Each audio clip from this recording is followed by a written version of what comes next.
एक तरफ जहां चुनाव आयोग के अंदर बैठकों का दौर चल रहा है, तैयारियां चल रही हैं लोकसभा चुनाव की, तो वहीं दूसरी तरफ राजनीतिक खेमों के अंदर भी चुनावी तैयारियों के लिए बैठकों का दौर जारी है। अब आपको आज राजनीति से जुड़ी दो बड़ी खबरों के बारे में भी बता देते हैं। आज लोकसभा चुनाव के उम्मीदवारों को लेकर बीजेपी और कांग्रेस दोनों ही दलों के अंदर बड़ी बैठकें होनी है। दोनों ही पार्टियों की केंद्रीय चुनाव समिति की शाम 6 बजे दिल्ली में बैठक होगी, जिसमें बचे हुए राज्यों और प्रत्याशियों के नामों को लेकर फैसला हो सकता है। और सर देखिए, आपको दो तस्वीरें दिखा रहे हैं किस तरीके से दोनों ही दलों के अंदर तैयारियां चल रही हैं। लोकसभा चुनाव 2024 को लेकर बैठकों का दौर होना है। दोनों ही दल यानी कांग्रेस और बीजेपी अपनी पहली सूची जारी कर चुके हैं और अब दूसरी सूची को लेकर तैयारियां चल रही हैं। आज महत्वपूर्ण बैठक होनी है और दिल्ली में आज बीजेपी केंद्रीय चुनाव समिति की बड़ी बैठक होने वाली है। यह बैठक शाम 6 बजे होगी। बीजेपी मुख्यालय में यह बैठक होगी। इस बैठक के अंदर प्रधानमंत्री नरेंद्र मोदी, बीजेपी अध्यक्ष जेपी नड्डा, गृह मंत्री अमित शाह समेत बीजेपी के कई आला नेता शामिल हो सकते हैं। इस बैठक में अलग अलग राज्यों के प्रत्याशियों के नामों पर मंथन किया जाएगा। बीजेपी इस बैठक के बाद प्रत्याशियों के नामों की दूसरी सूची जारी कर सकती है। तो आपको बता दें कि इससे पहले 195 उम्मीदवारों की जो पहली लिस्ट है वो बीजेपी जारी कर चुकी है। और वहीं कांग्रेस के खेमे के अंदर भी तैयारियां चल रही हैं, क्योंकि आज बैठक कांग्रेस में भी होनी है। और कांग्रेस में भी आज शाम को 6 बजे का ही वक्त रखा गया है सीईसी की बैठक के लिए। कांग्रेस अपने 48 उम्मीदवारों की पहली सूची जारी कर चुकी है और अब दिल्ली के अंदर कांग्रेस के प्रत्याशियों के नामों पर मुहर लगाने के लिए अलग अलग राज्यों के प्रत्याशियों के नामों को तय करने के लिए आज चर्चा होगी। इसमें पीसीसी कमेटी के गठन और संगठन को लेकर भी मंथन किया जाएगा। यह भी जानकारी निकलकर सामने आ रही है। लेकिन सबसे अहम है, मध्य प्रदेश में लोकसभा प्रत्याशियों के नामों पर चर्चा इस बैठक के अंदर होनी है। यह भी जानकारी निकलकर सामने आ रही है। इस दौरान मध्य प्रदेश कांग्रेस के बड़े नेता बैठक में शामिल होंगे। शाम 6 बजे कांग्रेस मुख्यालय के अंदर सीईसी की यह अहम बैठक होगी, जिसमें मध्य प्रदेश के प्रत्याशियों के चयन को लेकर चर्चा होगी। दिल्ली में भी प्रत्याशी घोषित हो सकते हैं। पीसीसी कमेटी के गठन पर भी इसके अंदर चर्चा होनी। तो देखिए, संगठन से लेकर चुनावी उम्मीदवारों के नामों पर फैसला करने के लिए यह अहम बैठक होनी है। तो देखिए, आगे बढ़ते हुए आपको यह भी बता देते हैं कि चुनावी तैयारियों को लेकर कांग्रेस और बीजेपी में आज बड़ी बैठकें होने जा रही है। दोनों ही पार्टियों में 6 बजे का वक्त तय किया गया है। तो देखिए, 6 बजे दोनों दलों के अंदर महत्वपूर्ण बैठक होनी है। कांग्रेस जहां शाम 6 बजे बड़ी बैठक होनी है, कहां के उम्मीदवार तय होना है इसके अंदर, इसमें उम्मीदवार तय होना है मध्य प्रदेश को लेकर और साथ ही पीसीसी के पुनर्गठन को लेकर भी, संगठनात्मक बदलावों को लेकर भी इसमें चर्चा होनी है, क्योंकि कई राज्यों के अंदर जो कांग्रेस के नेता हैं वो छोड़कर बीजेपी में गए हैं। इस लिहाज से भी इसके अंदर कई बदलाव होने, साथ ही बीजेपी के अंदर भी केंद्रीय चुनाव समिति की बैठक होनी है। 195 उम्मीदवारों की सूची बीजेपी पहले से जारी कर चुकी है और अब दूसरी सूची का इंतजार किया जा रहा है।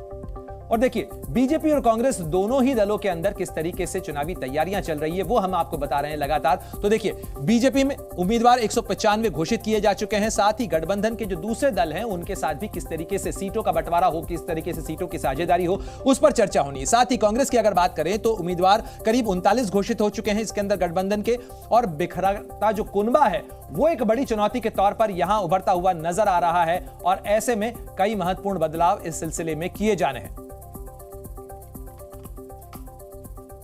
और बीजेपी और कांग्रेस दोनों ही खेमों के अंदर आज चुनावी तैयारियों को लेकर क्या कुछ होने जा रहा है, इसकी जानकारी ग्राफिक्स के जरिए हमने आपको समझाई। सीधे रुख करते हैं, मेरे सहयोगी रविंद्र हमारे साथ जुड़ गए।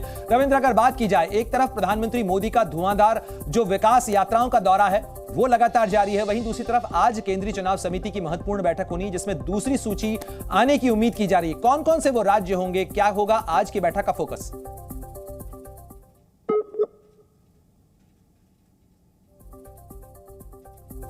एक बार फिर हम संपर्क करने की कोशिश करेंगे रविंद्र से, लेकिन आपको बता दें तो देखिए, इंडिया गठबंधन की गाड़ी आखिर कहां तक पहुंची है। उत्तर प्रदेश की अगर 80 सीटों की बात की जाए तो समाजवादी पार्टी 63 सीटों पर उम्मीदवारों के नामों का ऐलान कर चुकी है। वहीं कांग्रेस को इस सीट शेयरिंग फॉर्मूले के अंदर 17 सीटें दी गई हैं। वहीं दिल्ली की 7 सीटों की अगर बात की जाए तो आम आदमी पार्टी 4 और कांग्रेस के खाते में 3 सीटें इसमें आई है। तो सीट शेयरिंग का यह पूरा फॉर्मूला है।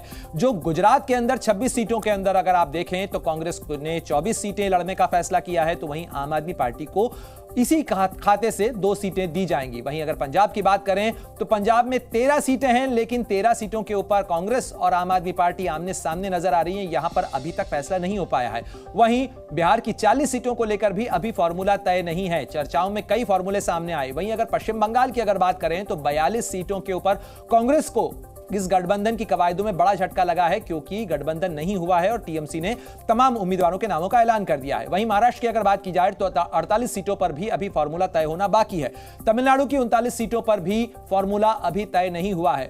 यानी देश के बड़ी सीटों वाले जितने भी राज्य हैं उनके अंदर कई जगह पर पेंच अभी भी इंडिया गठबंधन के भीतर फंसा हुआ नजर आ रहा है।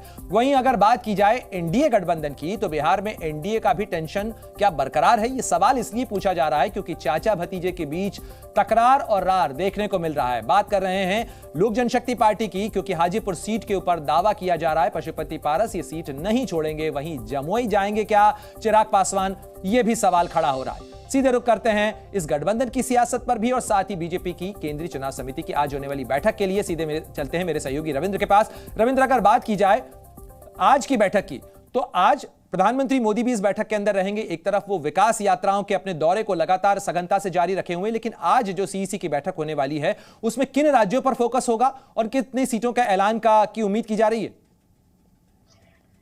देखिए, पिछली बार 195 हुआ और इस बार संभावना है कि 200 के करीब सीटों पर उम्मीदवारों की घोषणा कर दीजिएगा। आज जिन राज्यों पर चर्चा होनी है उनमें उत्तराखंड के 2 सीटें हैं, हालांकि इस पर चर्चा हो चुकी है। दिल्ली के 2 सीटें हैं, उस पर भी चर्चा पहले हो चुकी है। उस पर उम्मीदवारों की घोषणा कल या परसों जब बीजेपी की सूची आएगी लगभग 150 से 200 के बीच में, तो उसमें चारों सीटों पर नाम उम्मीदवारों को होंगे। हरियाणा के उम्मीदवारों पर चर्चा आज होगी। गुजरात के बाकी जो सीटें हैं उस पर चर्चा होगी, क्योंकि वहाँ 15 सीटों पर ही उम्मीदवार घोषित किए गए थे। 26 सीटें हैं, कुछ नए वहां पर ज्वाइनिंग भी हुए हैं। उसी तरह से आंध्र प्रदेश में जो सीटों को बंटवारा हुआ है, जो 6 सीटें बीजेपी कोटे में है, उनके नामों के उम्मीदवारों की घोषणा होगी। तेलंगाना है, केरल के बाकी सीटों पर होगी, तमिलनाडु के बाकी सीटों पर होगी। महाराष्ट्र में लगभग कोर कमेटी की बैठक हो चुकी है, वहां पर जो बीजेपी कोटे का है, चाहे बीजेपी के जो सांसद, उनके नामों की घोषणा की जा सकती है। यानी 150 से 200 उम्मीदवारों के बीच में घोषणा कल या परसों तक कर दी जाएगी। पार्टी का यह मानना है कि उम्मीदवारों को जल्द से जल्द घोषित करके वो चुनाव मैदान में जाए, कि जिससे कि उम्मीदवारों को काफी समय मिल जाए।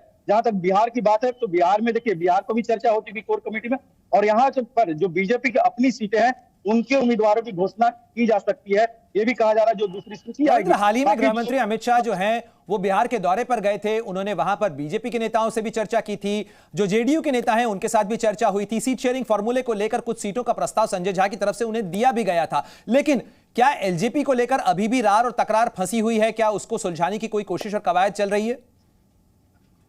देखिए, एलजेपी में बहुत ज्यादा तकरार है, तो वो हाजीपुर सीट को लेकर है। चिराग पासवान चाहते हैं कि पिताजी के जो विरासत है उस सीट से वो चुनाव लड़े।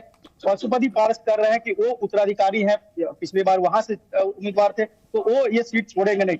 ऐसे में देखिए, कोई पीछे हटने को तैयार नहीं है। ऐसे में बहुत संभावना है कि बीजेपी का कोई उम्मीदवार वहां घोषित कर दिया और चिराग पासवान और पशुपति पारस को कोई और सीट से लड़ाया जाए जो उनकी मनपसंद का सीट हो। तो ये है, परेशानी है बीजेपी के लिए, लेकिन पार्टी का मानना है कि ये सुलझ जाएगा। तो भी चाचा भतीजे की लड़ाई है, दोनों आपस में बात करें या फिर पार्टी उनको बैठा के बात कराने की कोशिश करेगी। नहीं होगा तो एक अल्टरनेटिव यही है कि बीजेपी उस कोटे हाजीपुर सीट से चुनाव लड़ ले और बाकी जो 6-8 सीटें हैं वो चिराग पासवान और पशुपति पारस के बीच में बांट दिया जाए।